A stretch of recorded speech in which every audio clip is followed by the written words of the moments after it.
Hey, everybody. Welcome to the Spiritual Rebels and Misfits podcast. We are really excited that you're here to get weird with us. And we're going to have all kinds of, absurd ideas, playing around with magnificent guests. And we're just going to go the places you always wanted to go. But, you couldn't tell mom and dad how you felt about aliens, about channeling. You couldn't say fuck. I'm Ashley Bradley. I am a mom. I am an intuitive business coach. I'm a business psychic and a channel. And I am so much about people just like making money from their magic, really. And I am James Lester. I am an open homosexual. I'm a speaker, a writer. I am a member of the recovery community, and I am a queer activist.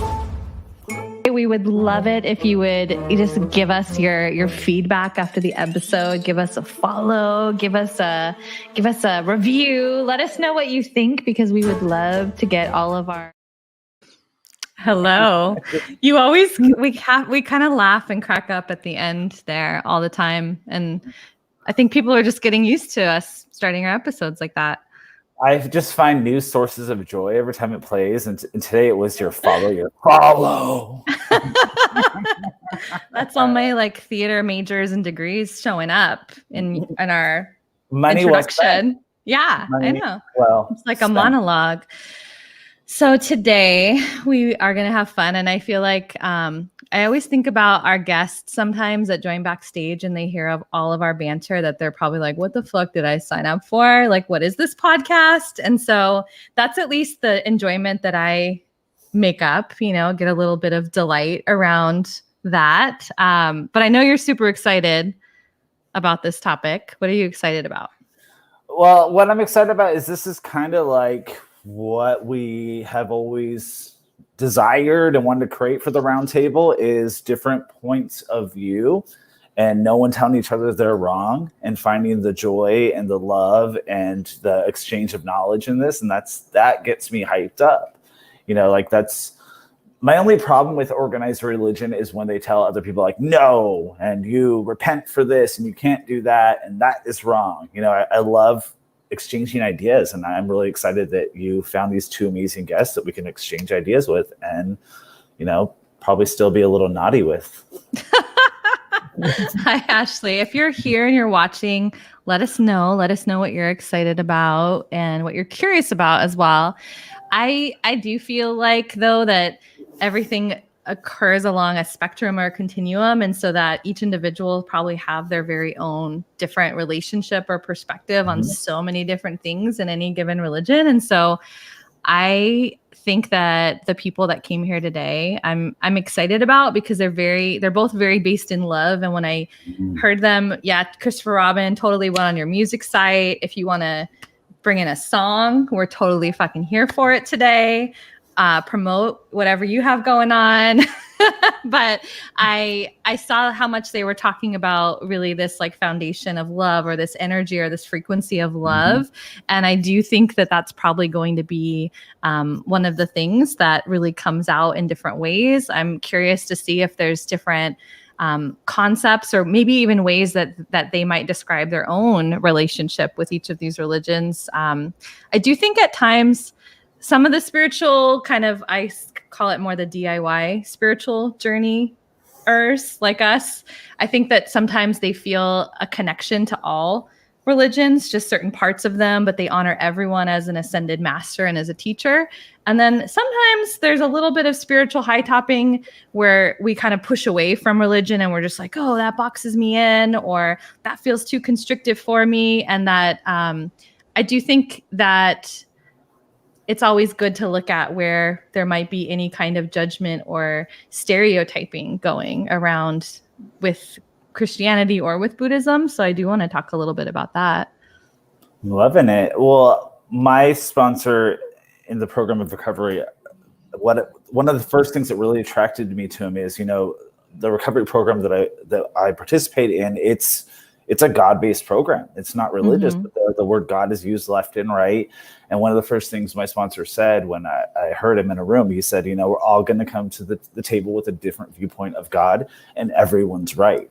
And that's kind of like my personal viewpoint. As long as it's based in love and really Mm-hmm. generating your frequency up and helping other people and loving other people on this earth, you're right.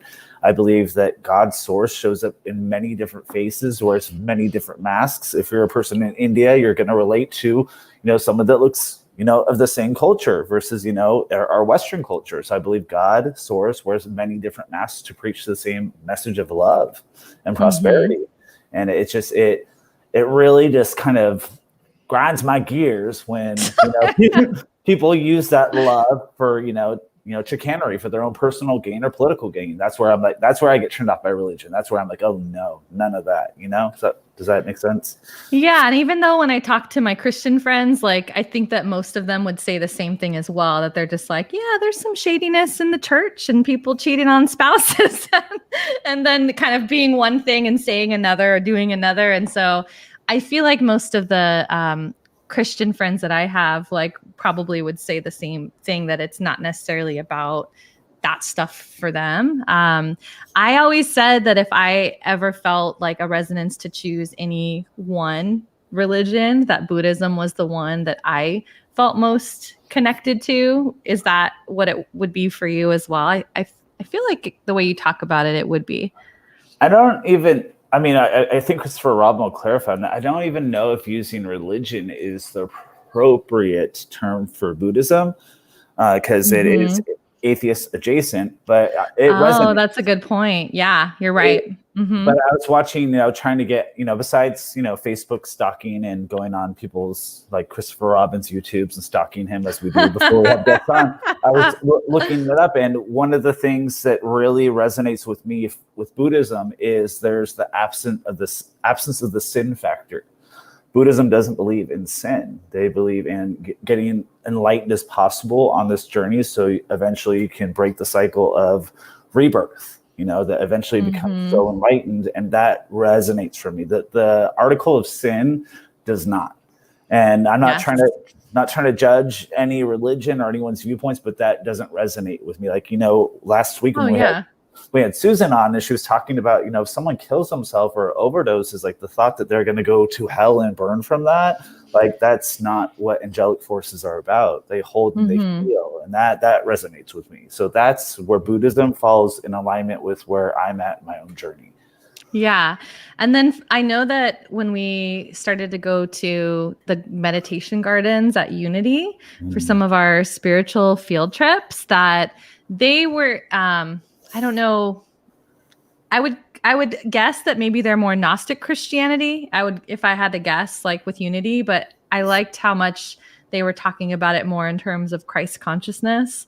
And I feel like the more that I get to know like Jesus as a man, or Yeshua, like I feel like the more that I'm like, oh wow, like I'm super interested in Yeshua. I'm super interested in all the women of the Bible that we haven't heard about. Like what's going on with them? Where's the more mystical side of it? Because we know Jesus was this amazing healer and rebel and was literally like healing people and doing these amazing things and really wanting to like, I feel like, show people how much they really hold the energy of God, that they are a spark of God, not separate from. And so it's really interesting to me how much I feel like I'm diving into that side of it, but it's not the Christianity side of it, but it's really sort of the energy, I think, of the person who inspired all of it. And I know we were talking about that briefly.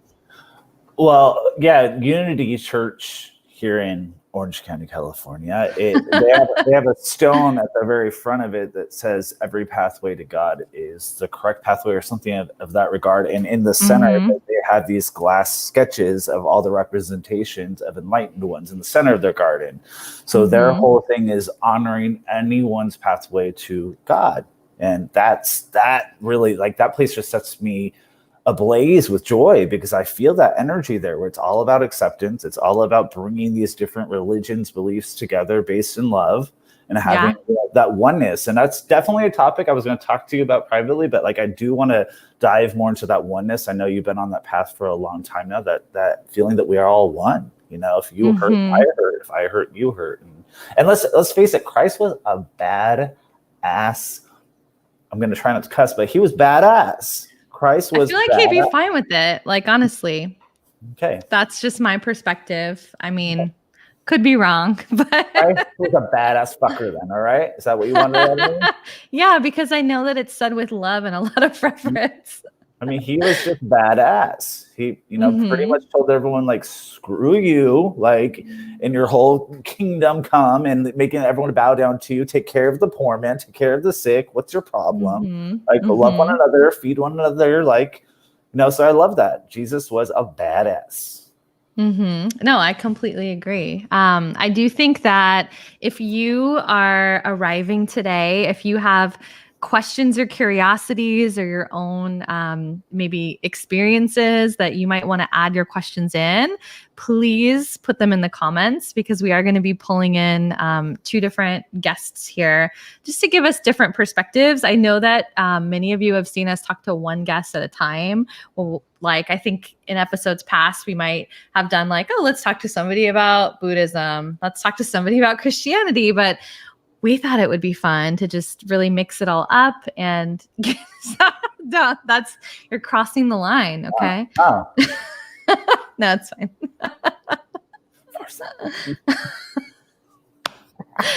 We thought it would be fun to have a round table where all 4 of us come together and kind of bounce topics off of each other or be able to interject. We're here to kind of like hold the space. So I always like to tell, I don't think that Alicia is backstage yet, but if I cut you off, sometimes our guests are really fucking passionate and they might just be going for it. So I always like to tell people that I might pause or redirect so that we're not having a 3-hour conversation and we can kind of condense it. But yeah, I think that it'll be just really interesting to see how it unfolds. And I'd love for all of you to just comment. Let us know what resonates with you. If you have specific questions for Alicia or for Christopher Robin, to just throw them in the mix so that we can make sure that it's an interactive space and it's not just us asking our curiosities. Anything that I feel like the very coach side of me just showed up to say that part of it. But I'm in for it. I love when you get all coachy. All fucking it's my more masculine energy. Yeah, all fucking taking that conversation and letting us know who's boss. I love it. I'm here for it. I do want to introduce Christopher Robin first, and then I think that Alicia will be hopping on shortly, and we'll pull her in. So I told Christopher Robin, by the way, that I was probably going to say some of these things incorrectly. So we'll have him. I definitely want to invite him to say things correctly when he joins us. But we're going to bring in Christopher Robin Donaldson. So he's a youth men's division leader, a member of the Soka Gakkai. Am I saying that right? Gakkai International. Soka Gakkai International. Also, Christopher Robin is, by the way, his name. It's not, if you guys are addressing him in the comments, it's not Chris, it's not CR. I mean, maybe he would, let us give him a separate nickname, but Christopher Robin is his full name. So we're going to pull you in. Hello. Hi. How are you? Hi, good. How are you? Good. Thank you so much for being here. So I'm going to make sure that Alicia's finding her way into StreamYard, but if you can just tell us a little bit about you and your background with Buddhism. Sure. Great. Well, thank you so much for having me. You pronounced it perfectly, by the way. It's Soka Gakkai International is the lay Buddhist organization that I'm a young men's division within and a member of. And I've been practicing Buddhism for 6 years.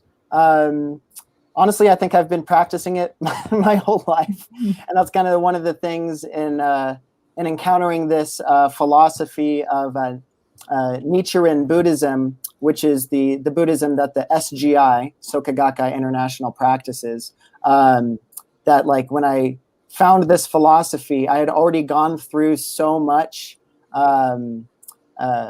turbulence in my life, and so I was really able to recognize the practicality of this philosophy and its accessible nature.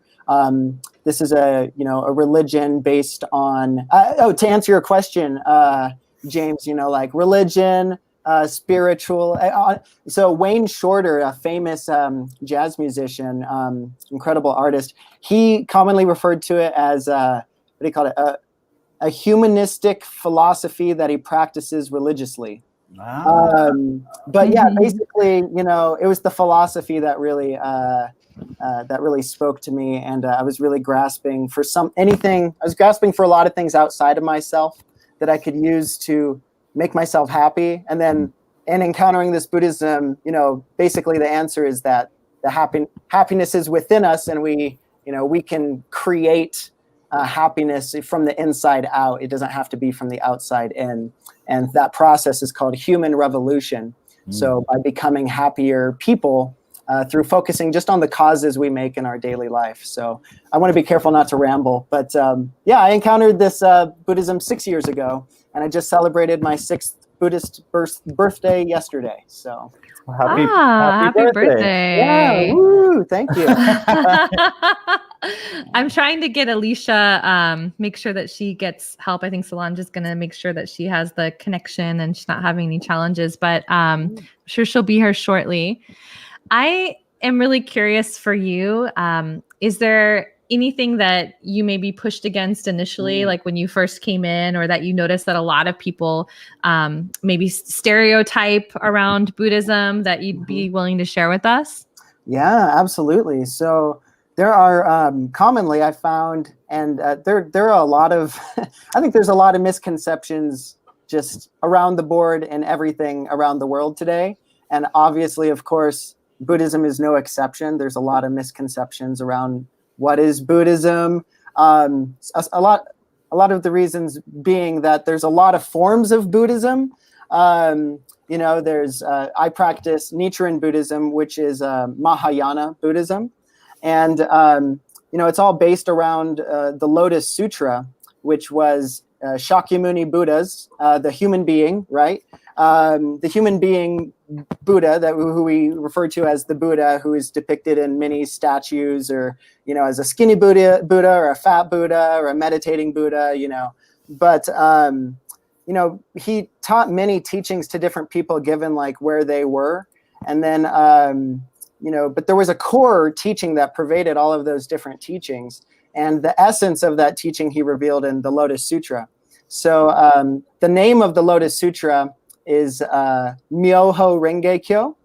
And then Nam, N-A-M, means devotion to or fusion with.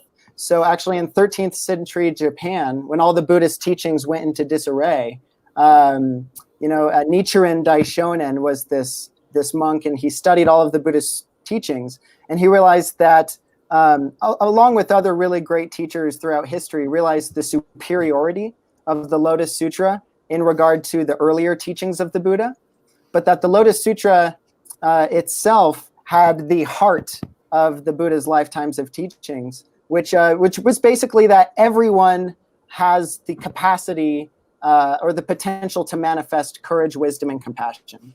And so, you know, my biggest misconception when approaching Buddhism was that, you know, kind of like, I think you addressed it, James, is like this concept of sin, and like there's one right way, there's one wrong way.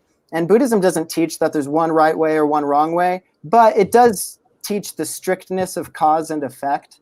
And that's really at the center of Buddhism, is for every cause we make, there's an effect produced. And so, but rather than being guilt-based, it's about focusing on just, well, what causes do I really want to make? And how can I start to make those causes from this moment forth? So really, I thought like in order to practice this Buddhism, I'd have to like kind of like counteract every single bad thing I've ever done in my life. And actually what I learned is that through my Buddhist practice, everything I've ever done can be transformed into a source of value. And so rather than just like, oh, this is something that I did, it doesn't affect me now. It's like, well, no, that's something I did, but how can I create value out of it? How can I use this as a source to encourage other people who are struggling with the same thing? Yeah.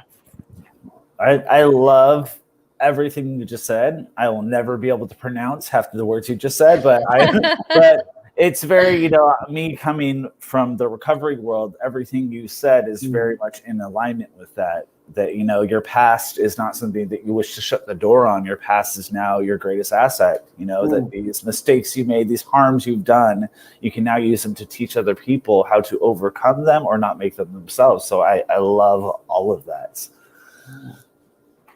Can you talk to me a little bit about the chanting practice? Because I'm not even going to try to say it, but it's that same phrase that you chant over and over again. I feel like there's a certain energy that's created by doing that. Would you enlighten us about that?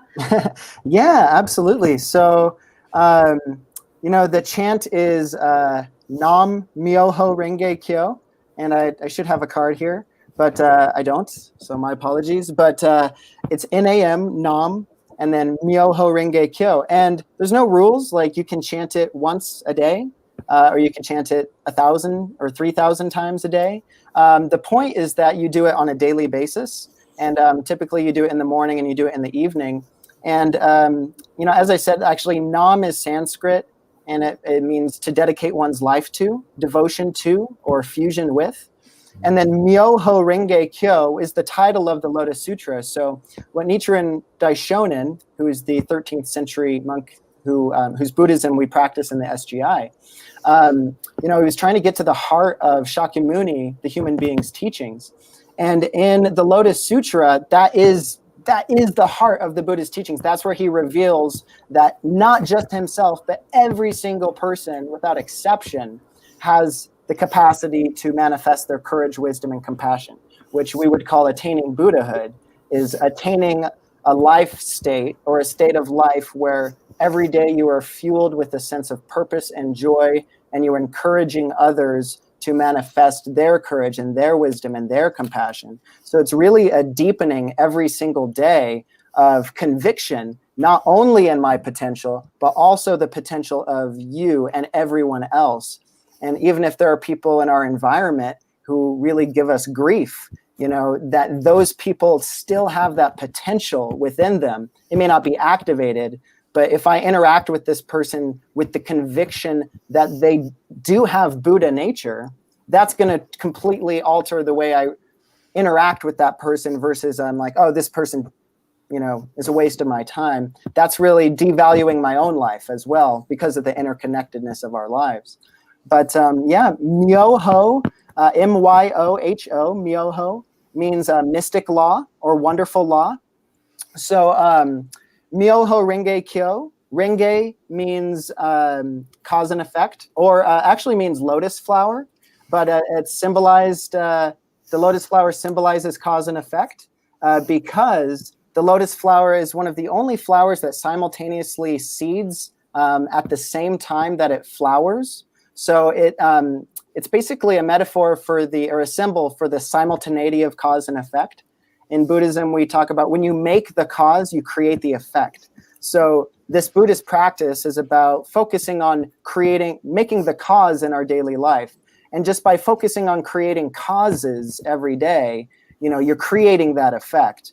Also, the lotus flower grows in murky, muddy water, but it actually purifies the water around it. It like takes in the toxins and murk and mud from the water around it and uses it for its own growth, which is a symbol for our own lives as human beings with all this, you know, murky, muddy environment and things around us, is that through using it and towards our own growth, not only do we grow, but we actually purify our environment. And then Kyo means sutra, literally, or teaching. It also can mean vibration, the use of one's energy or voice. So there's so many meanings for each word. But the title of the Lotus Sutra is Myoho Renge Kyo, which means the mystic law or the wonderful law of the Lotus Sutra.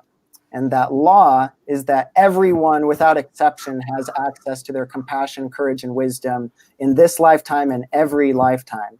And so the daily chanting of Nam Myoho Renge Kyo is a way to activate our voice and really attune our mind and our body, kind of fusing that spiritual aspect with the materialistic aspect.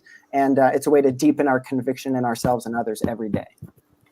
Thank you for that breakdown. I've never heard that broken down like that before. Can I ask you, Christopher Robin, you just celebrated your 6th birthday. Can I ask you kind of about your journey until you really found Buddhism, what you related to? Did you ever explore any other religious, aspects, anything else to really find that spiritual effect that you now have found in Buddhism?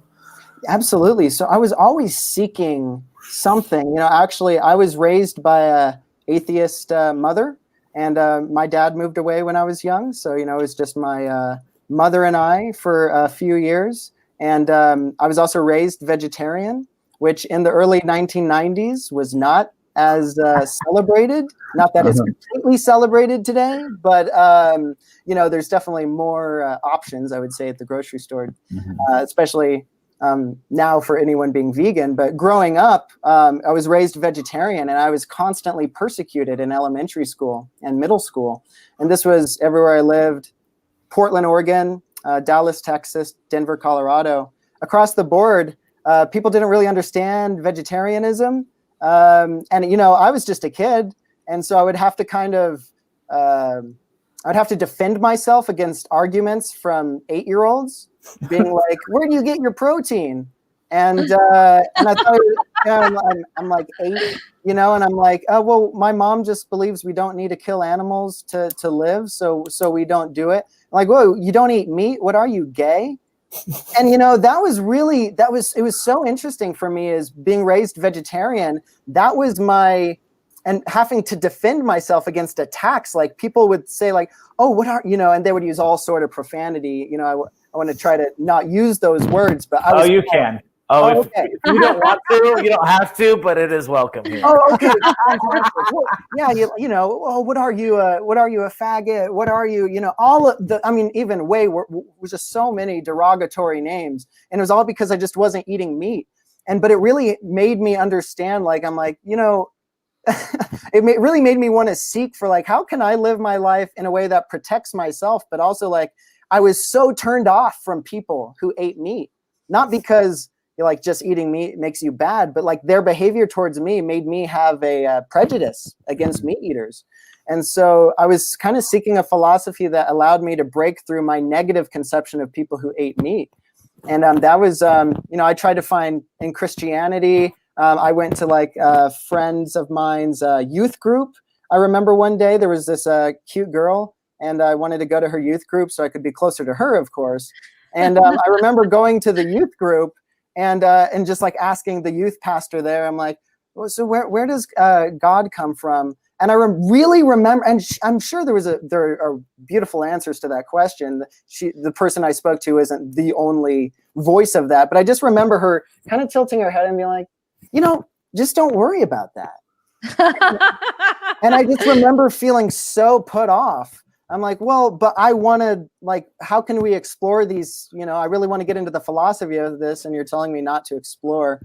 And I dabbled in, actually my very first friend in 6th grade was, my best friend was Muslim.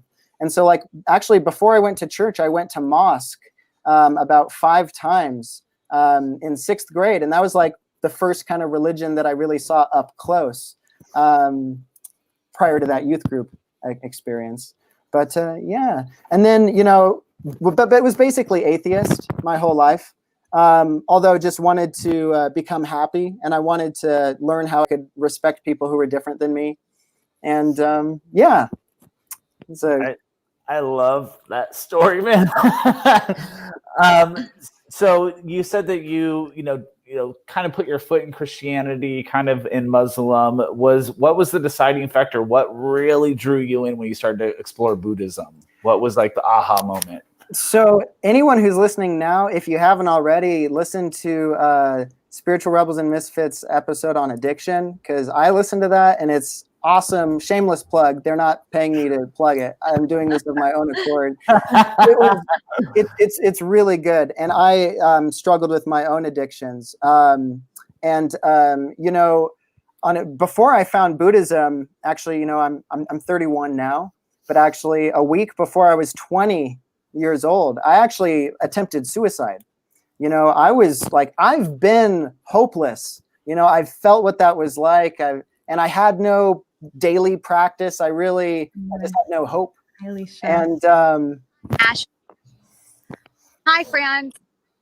Hi, sorry. We just added in Alicia, but finish your story, Christopher Robin. Sorry to cut you off. No, not at all. Absolutely. My point being, though, that I had, like I said, I had traversed so much ground before I found Buddhism, but I was really seeking a practice that enabled me to not just rediscover hope, but create hope when there is none around me. How can I actually be a person who creates hope?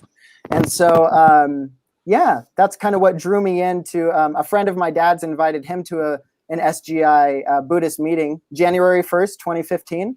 And I went with my dad. And yeah, the last 6 years there's a lot more I could go into, but yeah, it's been a really wonderful experience of doing my human revolution and becoming someone who could not just feel hope myself, but what you were saying so well in that addiction episode is just how can I use everything that I've gone through to encourage others who are going through it. So it becomes, the Buddhist terminology is transforming poison into medicine. How can I turn the seemingly negative thing into fuel to create happiness for myself and for others? So, yeah. You definitely radiate that, my friends. Sorry, go ahead, Ash. Oh, I wanted to welcome in Alicia. Sorry that you had trouble getting in, but I'm happy to see you here. Totally my fault, if you will. It's been a long week, and I actually had this planned a while ago, but I was so excited about getting to be part of this. I'm in Key West, so I am trying to connect with you guys in the middle of Duval Street. Oh. I love it. Of the conversation that is happening and where I am, but I did not want to not be here because I wanted to hear and learn so much from you guys. So thank you for including me, Ashley, and I'm so excited to meet you guys.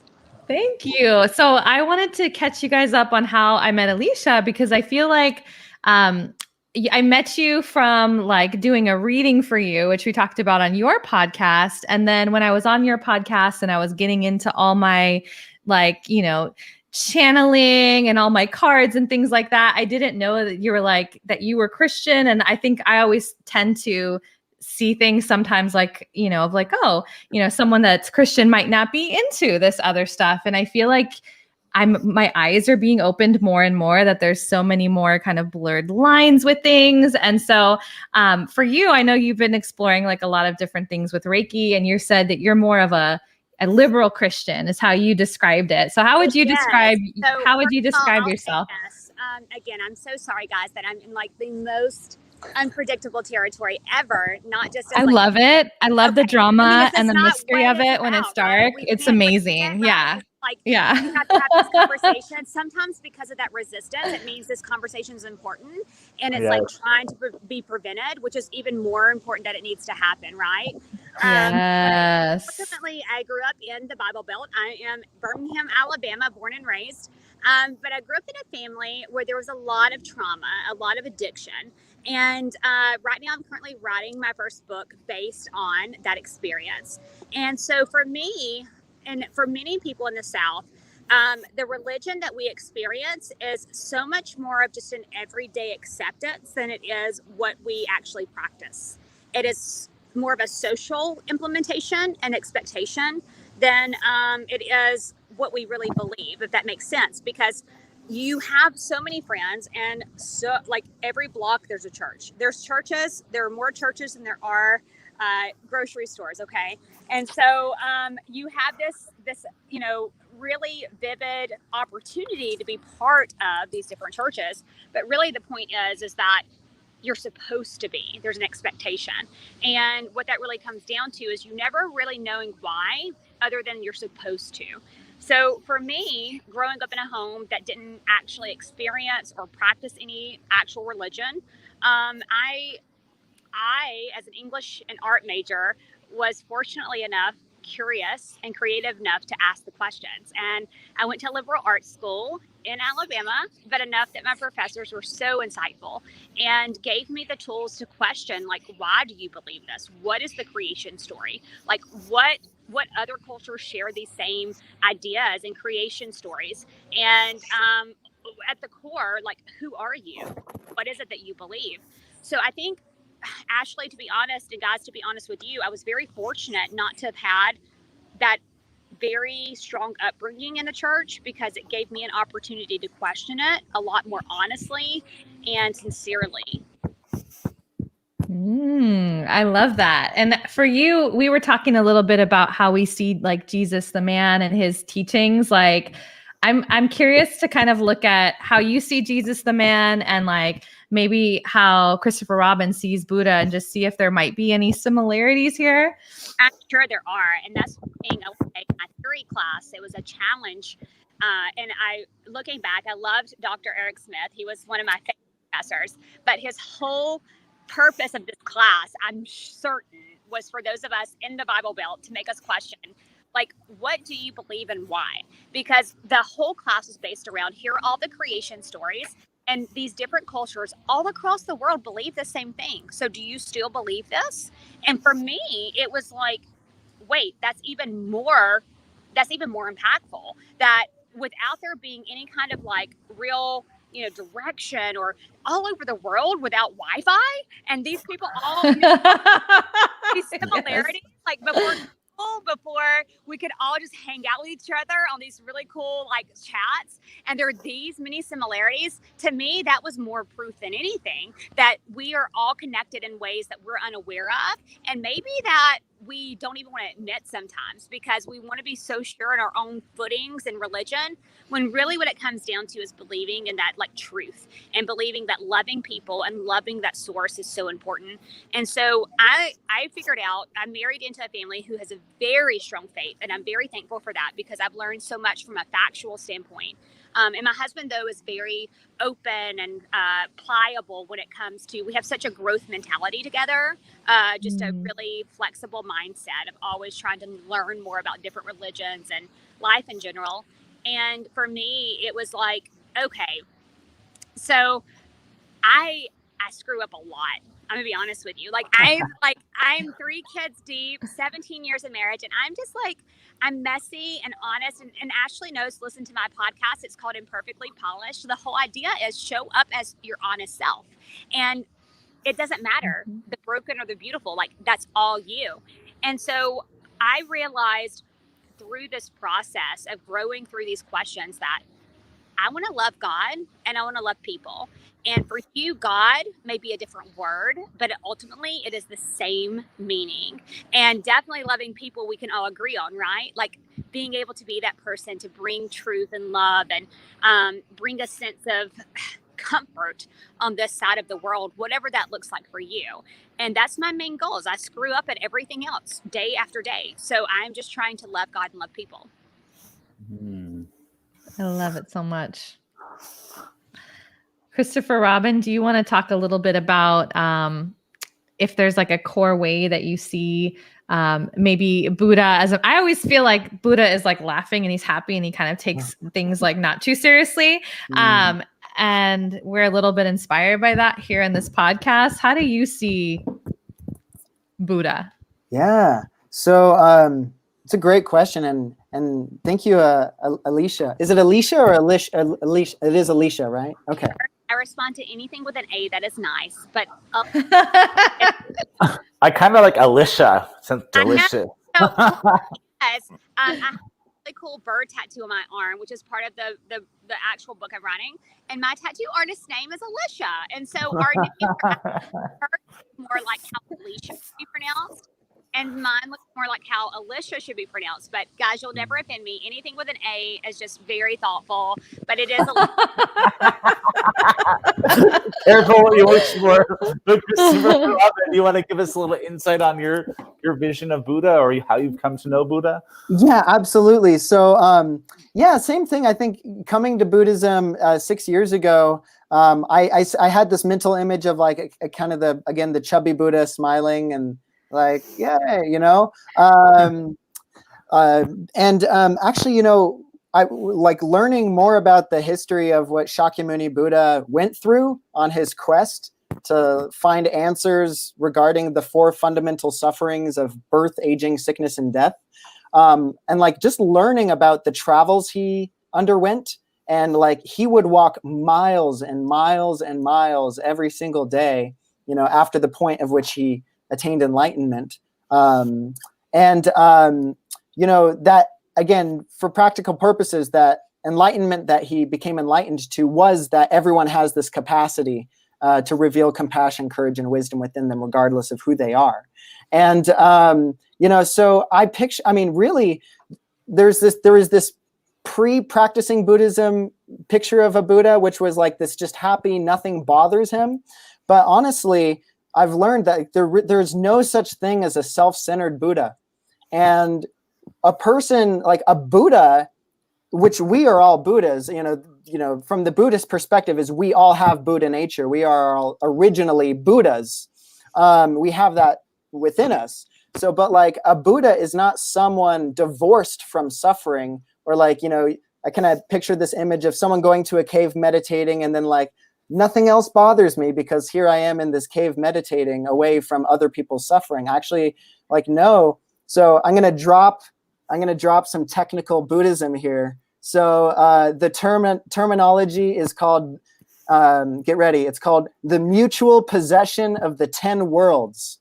And so in Buddhism, there's this concept of the 10 worlds, and the lowest being hell, and the highest being Buddhahood. And so the lower 6 worlds are hell through heaven. And so like the 4 noble worlds would be learning, realization, bodhisattva practice, and then Buddhahood. And so prior to the Lotus Sutra, which we talked about a bit ago, it was taught that like if you were born in the world of a human being, you can never become a Buddha.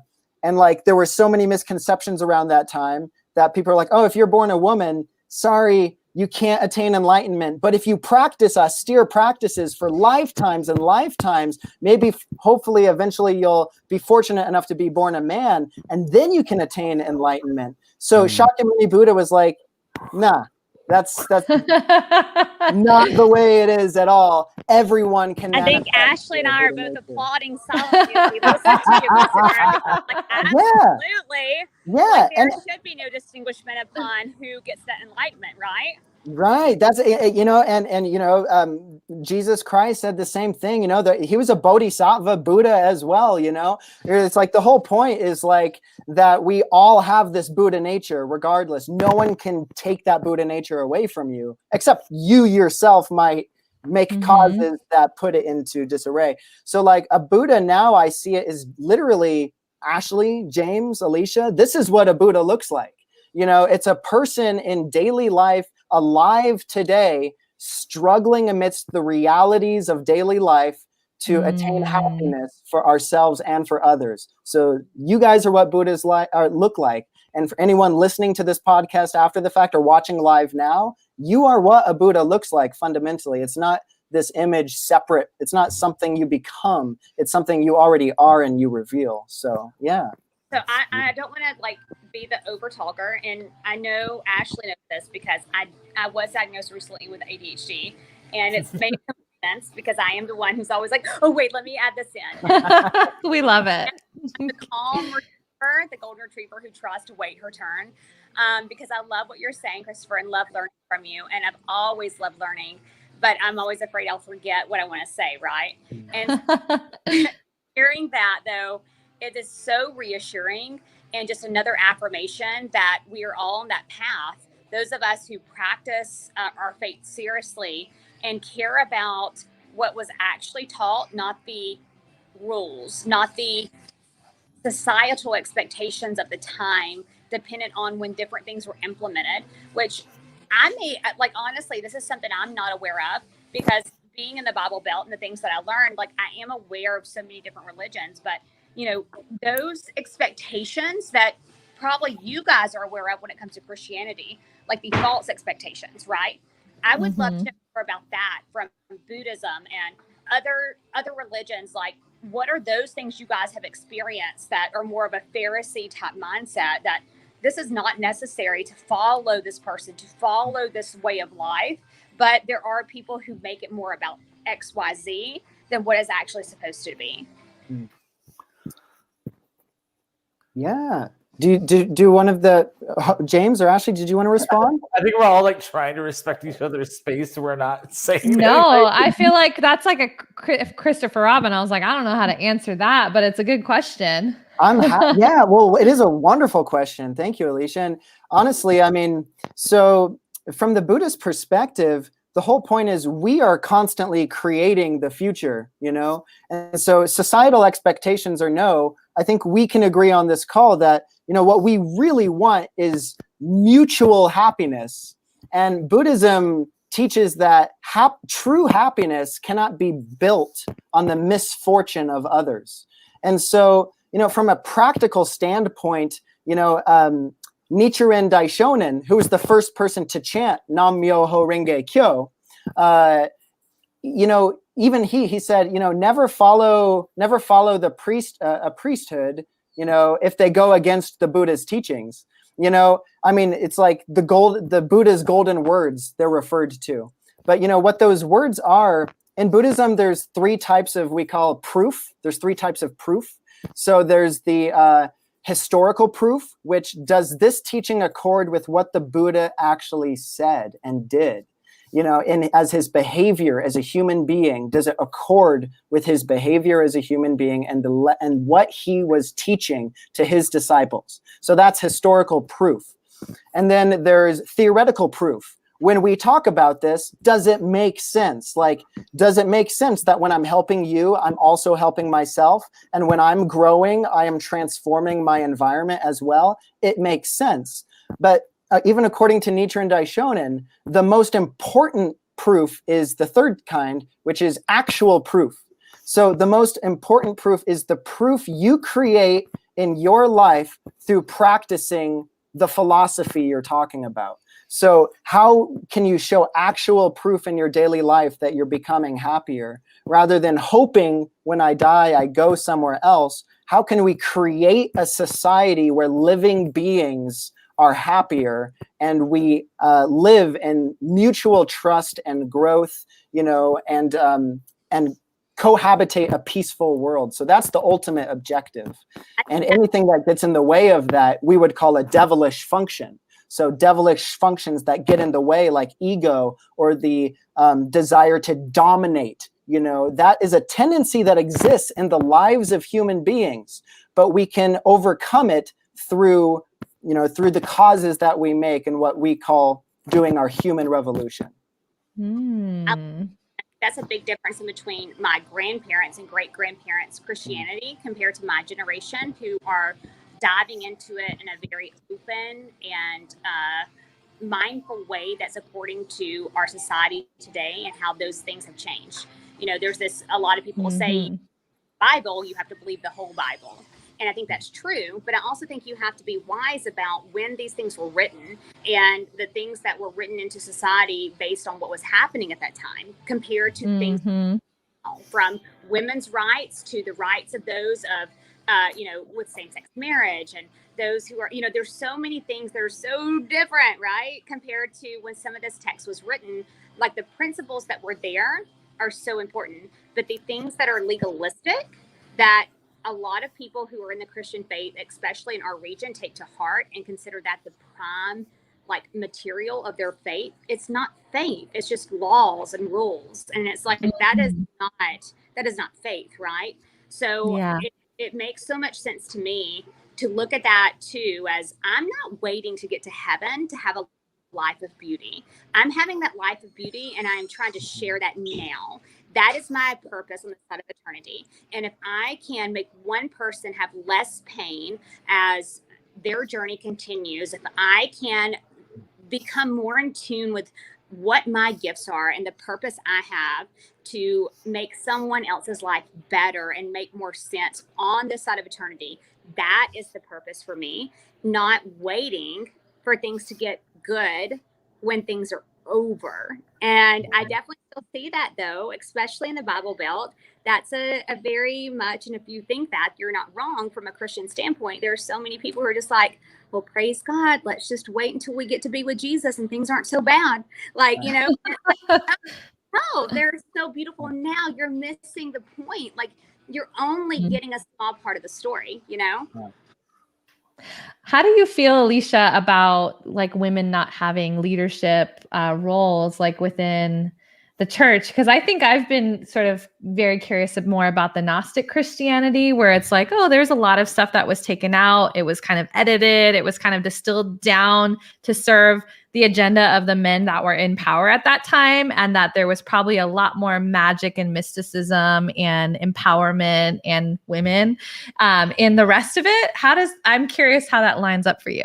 Well, personally, I don't feel like I'm held back at all within my church to have leadership or to serve my purpose. I have a very distinct purpose and gifts that are meant to be brought forward, just as my husband does. And it's not different because he's a man or I'm a woman, but like we know what we've been called to bring forth in the world and to make better. And it's more so because of who we were created as, not because of our genitalia or how we identify, like that's absurd. Like it's because of the gifts that we were born with and that we have crafted and spent time making better. And I know that it's different though in a lot of more conservative Christianity, like different churches. Like I'm not saying everyone has that ability, and that would be hard for me because owning my own business for the last 12 years and being a mom of 3, one of those being a girl, it's very important to me to show up as a strong leader in all parts of my life. And not to overshadow or undershadow, but to show up as an equal. And my husband and I are very much like that. We're on the equal playing field.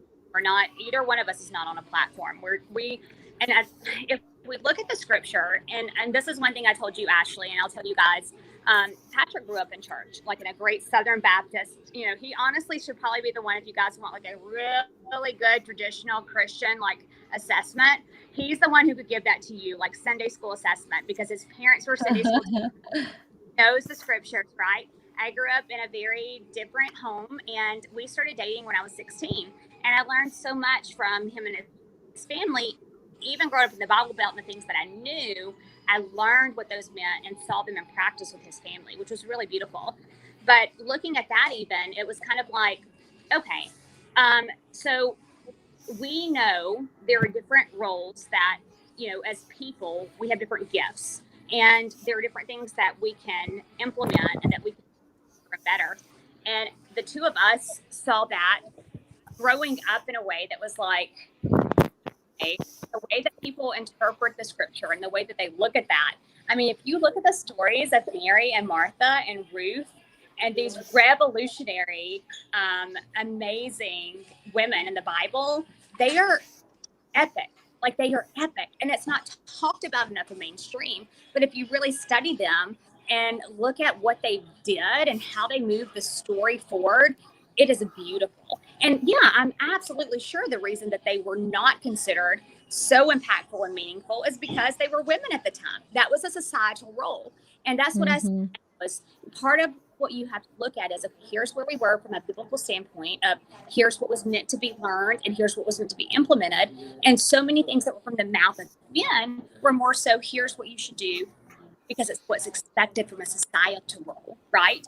And so we're not there anymore. We're not there, guys. And it's our generation and the generations to come that have to be able to like embrace that and know more about it and move forward, because it is not okay in any way, no matter what it is, to say you're under this platform, you're over this platform. We're all at the same level.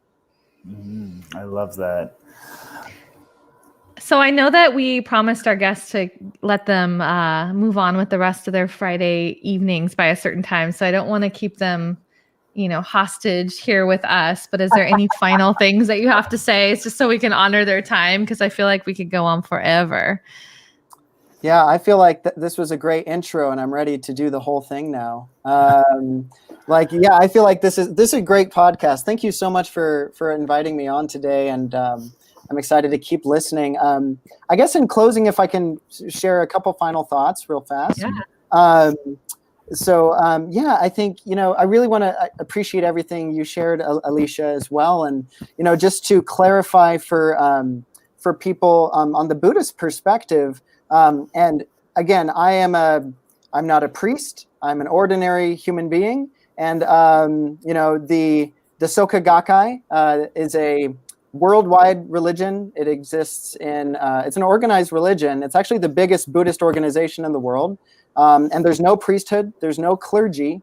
Everyone practices as equals. There are women's leaders, there are men's leaders, and our scripture are really the writings of Nichiren Daishonin, the historical writings that he wrote to his followers, remonstrations with the government, writings of him, basically rebuking the erroneous doctrines of that time, where so many priesthoods of Buddhist schools at the time were just completely corrupt, and it was all about protecting themselves versus creating happiness for the citizens of Japan. In 13th century Japan is where Nichiren Daishonin hails, and so our scripture are the writings of Nichiren Daishonin. And what the whole point is, that regardless of what religion you practice, everyone has a right to develop their potential, and everyone has, we call it Buddha nature. Everyone has the capacity to create a life of absolute happiness, not just based on fleeting pleasures, but really about creating a healthier environment for future generations. And so much about what you shared, Alicia, is so true about the differing religious schools, like back in 13th century Japan too, of where it's like, oh, just chant the Amida Buddha's name, and when you die, you'll go to a world that's like thousands of light years that way, where everything's happy, which just teaches escapism. And the whole point is that, the whole true point of philosophy is something that we can use in our daily life to create actual proof. And my greatest hope for all the listeners today and the viewers, and thank you for spending your time with us today, is that you'll continue to create value for yourselves and for others. I want to create world peace, and the only way we can create world peace is through every single person becoming happy without exception. And so my purpose in this lifetime is not to attain a state of life where I can leave the realm of rebirth, but honestly, from the Buddhist perspective, we chose to be alive at this time in this murky, muddy, swampy environment to help our friends and our family. It is our mission as human beings to create a happier existence and planet for future generations. So rather than, and I've had to struggle with this in my own life, rather than feeling like I'm a victim of my environment, how can I attain a state of life where not only am I never going to give up in this lifetime, but where I am determined, whether or not there are future lifetimes. And Buddhism does not say there is not a God. Buddhism does not teach there are or there are not gods. Buddhism teaches that, if there are gods, then our behavior activates their protective functions. So it is up to us, it is up to our behavior to activate the protective functions of our environment. And I just really want to empower everyone to continue this process of never giving up.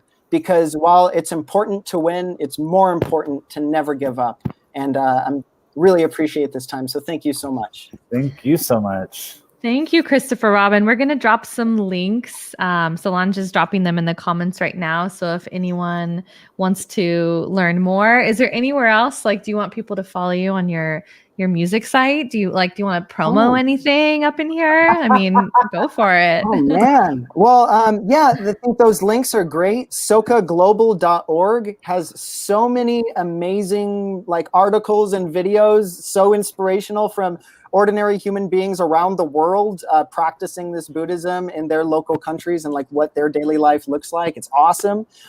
For the United States, sgi-usa.org. Tons of awesome information. And then personally, my full-time job is a pharmacy technician at a hospital in downtown Denver, Colorado. But I'm also an artist, singer, songwriter, actor. I made a movie last year called Portland Rain, and incorporates these aspects of Buddhism, what we call human revolution. And it's free. You can find it on Vimeo. If you just type in Portland Rain, that's a 35-minute free movie, musical that I made last year, if you're interested. But also you can email me directly if you have any questions on Buddhism. I'm always happy to talk to anybody and everybody about anything. at any time. So yes, thank you so much. You're amazing, Christopher Robin. Alicia, where can we find you, girl? You got a podcast. Let's talk a little bit about that and anything else you want to throw up into the frequency. Everywhere that I'm supposed to be, right? So the podcast is imperfectly published, and I think I said earlier, and Ashley has been an amazing guest on that. So please go look up our episode with Ashley as we talked more about, energy healing and what that looks like from day to day, and really manifesting the powers within us, connecting to that in a higher level. But the whole point of the podcast is guys, you're more than welcome. I have actually male guests on there. Okay. But the whole point is for women to have a place as an entrepreneur and the many hats that they wear, to be able to come in and say, you know what? Yeah, we're broken and beautiful, and we're going to show up as a whole self, because that's really where the magic happens. And it's the character of those beautiful broken spots that really give us the storyline to connect with people on a deeper level and help healing for not just ourselves, but others. So it's just a safe community of stories and success and brokenness. And I mean, really anything goes. So I've been a wedding photographer for 12 years. I'd like to say I'm pretty good. I'm going to say that proudly. Yes, she's really good. Own it, bitch. I mean that in the most peaceful way. Yes, this is true. I'm not saying it to be pretentious but it is Alicia Crossley Photography. You guys can find me Instagram, Facebook, anywhere. And I love telling stories of others, and I've loved doing that with my camera. I was an English and art major. But currently this year, what I'm focusing on and what I feel more than led to do, and finally at a place of healing that it's time for it, is to tell my own story with pen and paper. And so I'm working on a memoir with my writing coach, Mary Morantz. I've spent over a decade telling the stories of others with a camera, and now I'm finally telling my story. And it's really the whole point of it, of course, is, to help others connect and to bring a level of healing that they are in need of, and maybe feel alone and isolated because of the things that have happened in their life, from childhood trauma to poverty and, acceptance and the imposter syndromes and just so many things that happen to all of us along the way that aren't talked enough about. So I would also like to make a plug for someone who I'm not endorsed by, or I don't get any kickback from, but as a Christian who I adore, and her name is Jen Hatmaker. And Ashley, I think I've talked to you some about Jen. Jen is located in Austin, and she is an author and speaker. And her views have been so inspirational to me as I've grown up. She's so relevant and so in tune with the generation of today and their voice.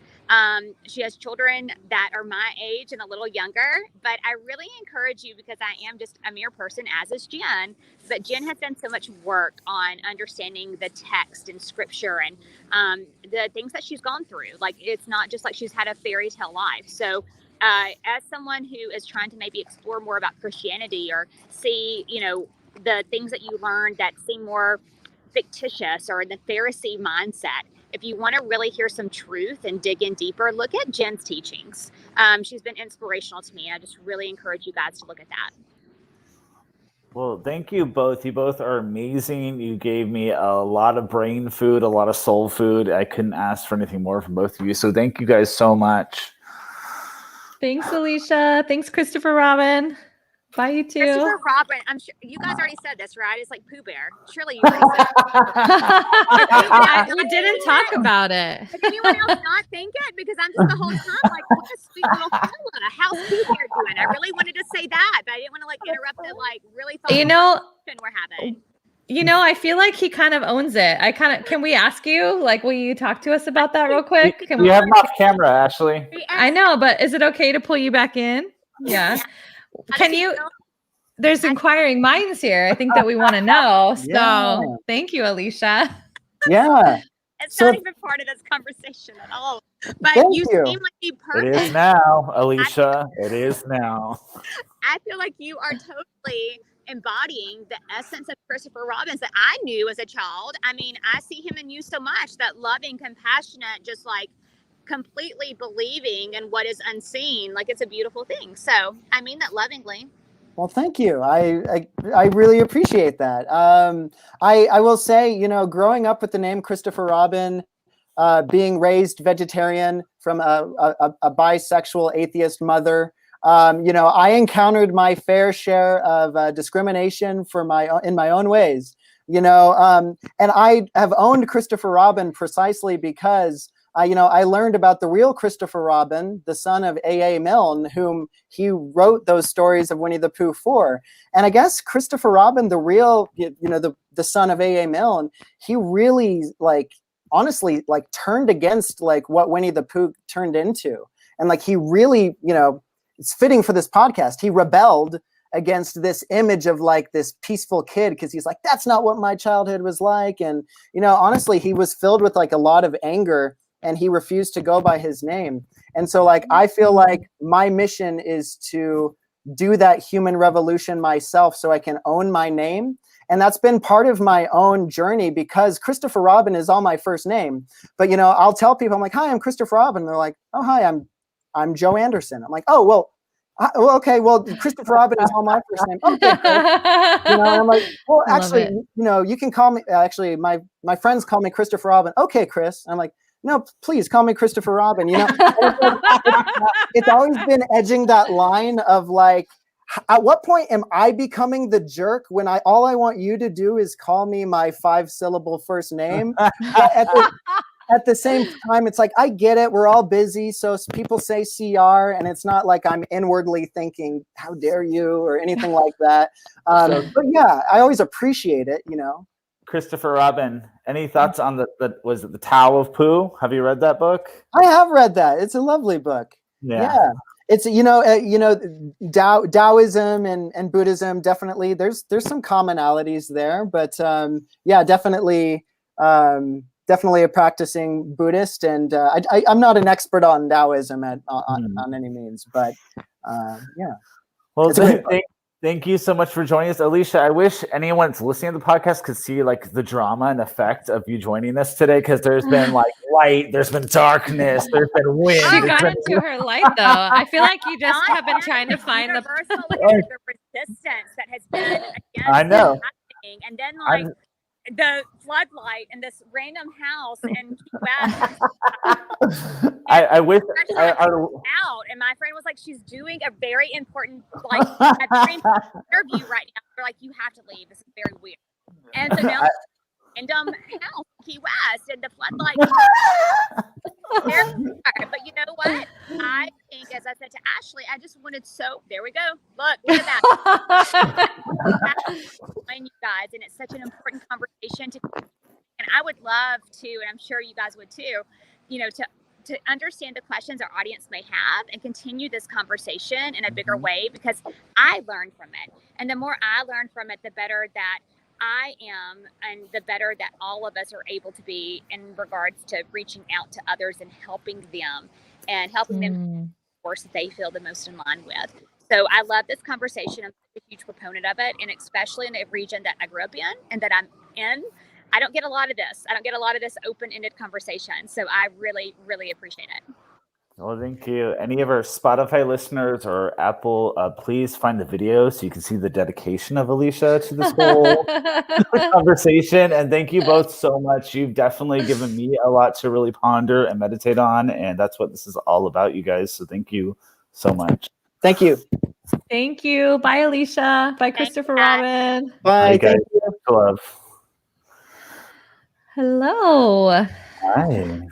Thank you for asking amazing questions. I wanted to make sure that we pulled Alicia in, and that I was a little distracted initially, because I'm just so glad that she made it. But then I was also trying to tune in to, I actually wanted to almost ask Christopher Robin, what's the Buddhist perspective of when things don't go the way that you're planning them to go? And I would say for me, I'm always about surrender and just knowing that it's meant to be exactly that way, and just to be with it as it unfolds. So, that was my inward monologue that I wanted to just catch you up on. I want to honor you for pulling all that shit together, because there was a lot going on, but I think that was a very needed starter conversation for a lot of different religious views starting to respect one another. Not like we started it, but I think there needs to be more, is what I'm saying. So I learned a lot from both of them.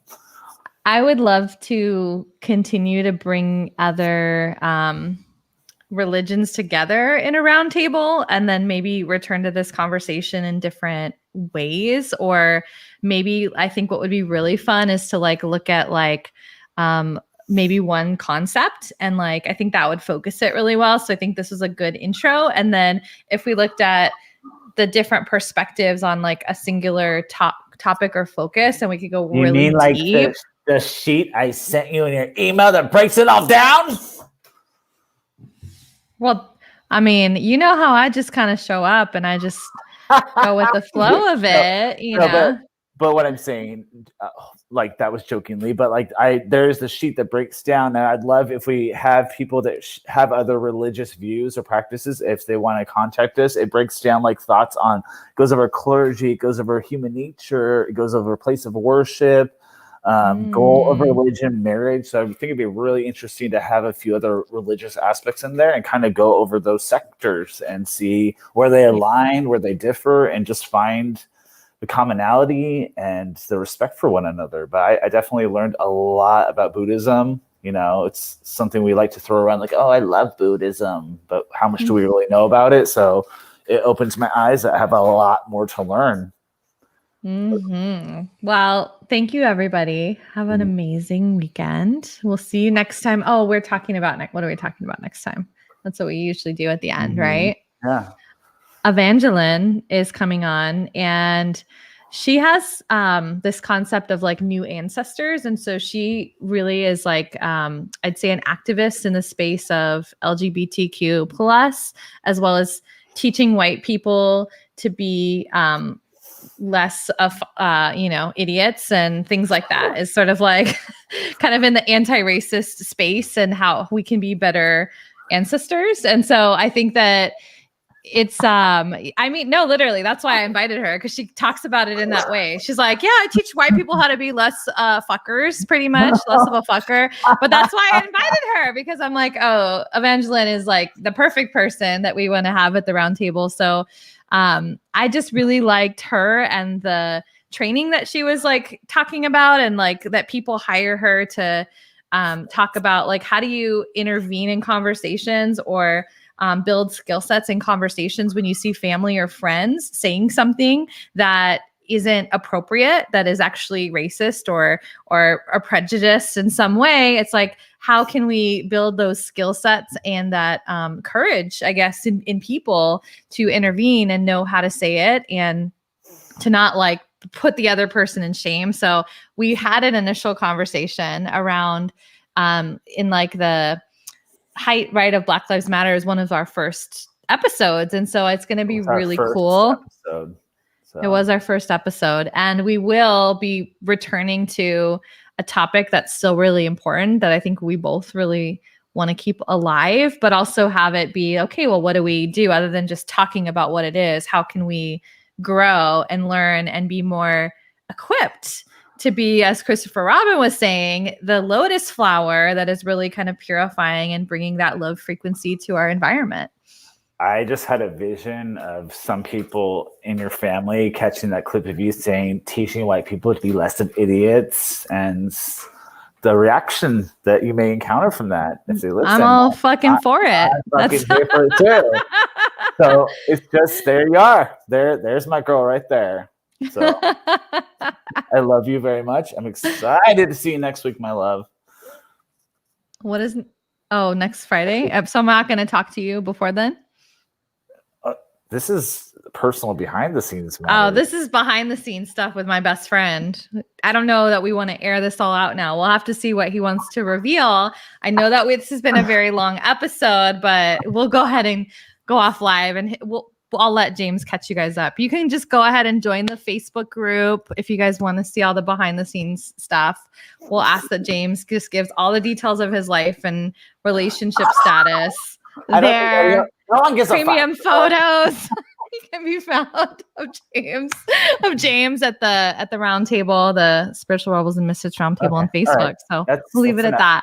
Bye, everybody. Bye.